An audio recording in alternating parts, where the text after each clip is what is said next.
It was a tragic accident that took the life of an off-duty officer. Now those who knew Officer Joe Bowen are remembering him.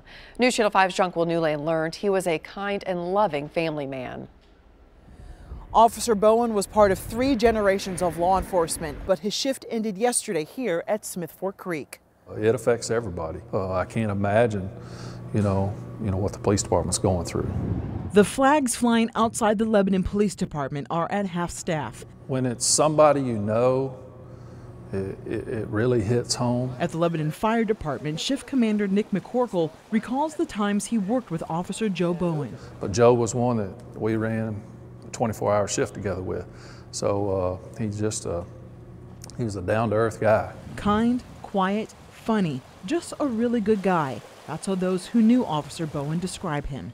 You know, Joe was always kind of a level-headed guy, didn't say a whole lot, but he would do his job. On Thursday morning, Officer Bowen was on his way home after working his 12-hour overnight patrol shift. But while driving through Dalton on his way to Smithville, officials say his vehicle left the highway, went down an embankment, and plunged into Smith Fork Creek. His body was located soon after officials found his vehicle. You develop a tight network with the men and women that you work with on shift, and it's a huge blow. It really is. Today, residents were back at the scene, taking it in and remembering Officer Bowen.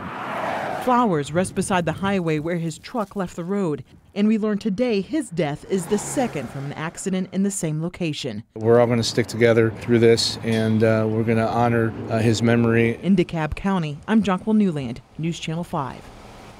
Funeral arrangements for Officer Bowen are now being finalized.